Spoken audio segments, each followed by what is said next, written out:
માતાજી મિત્રો, જય શ્રી કૃષ્ણ। હું આજે બનાવું છું બ્રેડ પકોડા। તમે વિડીયોમાં બન્યા રહો મિત્રો। અમે હવે બનાવવાનું ચાલુ કરશું। સોલી નાખ્યા છે, હવે પાણી રેડી અને ધોઈ નાખશું। ધોઈને પછી ચડાવવા માટે મૂકી દઈશું। એ પાલા જેટલું પાણી રેડી દીધું છે અને હવે થોડું નમક નાખી દઈશું। જલ્દી સે ચડી જાય। નમક નાખી દીધું છે। હવે કુકર ગેસ ચાલુ કરીને કુકર મૂકી દઈશું। તમે વિડીયોમાં બન્યા રહો। આમાં આવો વઘારવા માટે તો માપનું તેલ નાખવાનું 2 પડી જેટલું। પછી ગેસ ફૂલ કરી દઈશું।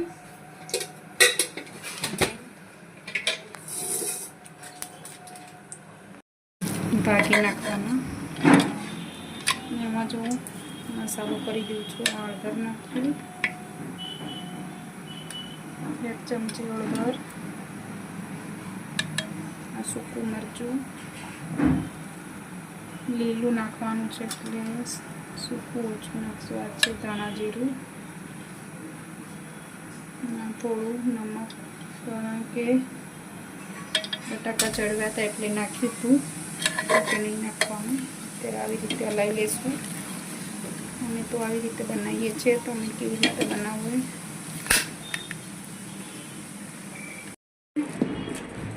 હલાવી દેવાનું। જીરું નાખી દઈશું।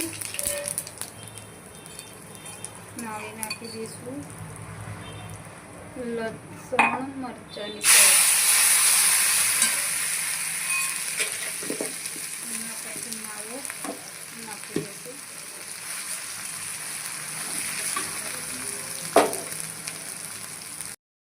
માવો મિક્સ કરી દઈશું।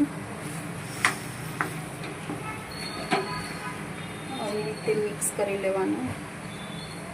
મિક્સ થઈ ગયો છે।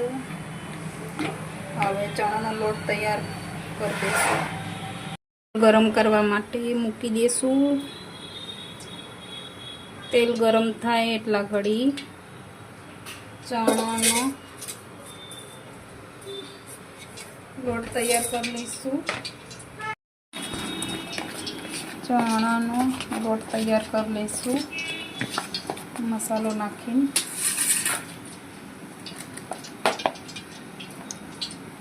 થોડી નૂન નાખી દઈશું, સૂકું મરચું, થોડી હળદર નાખશું, થોડું મીઠું, અડધી ચમચી જેટલું ધાણા જીરું। હવે નાખી દઈશું લીલું મરચું અને લસણની પેસ્ટ। આ નાખી દઈશું। બધું મિક્સ કરી લઈશું।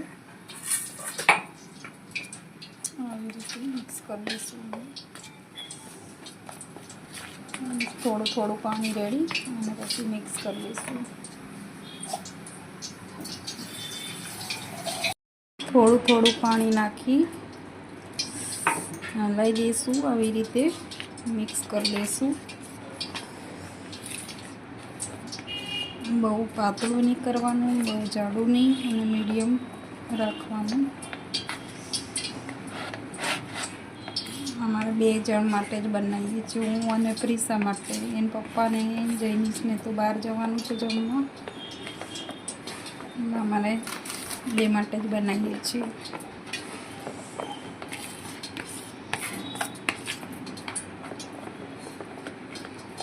નાખી દઈશું ખાવાના સોડા। અમે સોડા કહીએ છીએ ગુજરાતીમાં, તમે શું કહો ખબર નહીં, અમે સોડા કહીએ છીએ। આવી રીતે મિક્સ કરી લેવાનું। બહુ જાડું નહીં અને બહુ પાતળું નહીં, આવી રીતે રાખવાનું। હવે માવો ઠંડો થાય પછી જ ભરવાનો। અમે ઠંડો કરવા માટે મૂકી દીધો છે માવો, ઠંડો થશે। ક્યારનો મૂક્યો તો એટલે હવે ઠંડો થવા આવ્યો છે।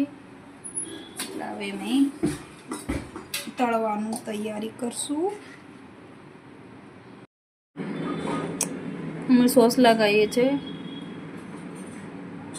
તીખી ચટણી લગાવે છે પણ અમે સોસ લગાવીએ છીએ. એકમાં લગાવશું લીલી ચટણી,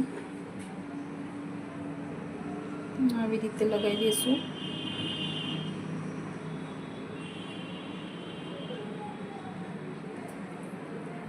એના પછી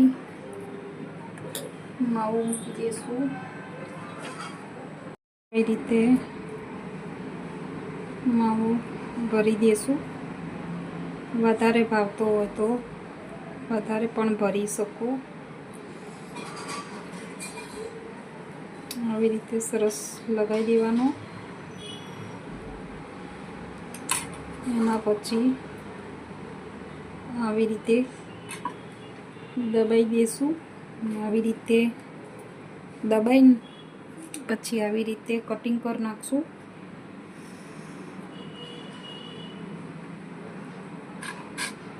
કટિંગ કર્યા પછી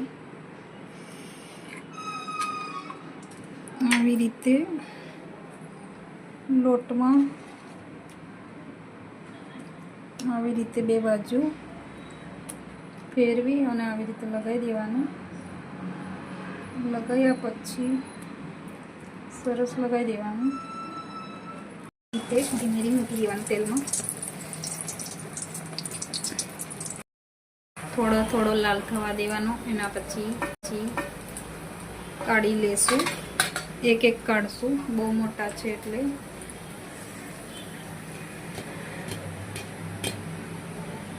આવી રીતે કરવાથી બહુ તેલ રહેશે નહીં. એ રીતે કાઢી લેવાનું. અને હજી પણ બીજા અમે બનાવી દઈશું. તમે વિડીયોમાં બનાવ્યું. મેં પકોડા બનાવી દીધા છે. હવે બનાવી લીધા છે અને હવે જમવા માટે બેસવા કરીએ છીએ. અમે પકોડા કેવા બનાવ્યા છે તમે કોમેન્ટમાં જણાવજો મિત્રો. તમે કેવી રીતે બનાવો છો એમને કહેજો કોમેન્ટમાં. અને લાઈક, શેર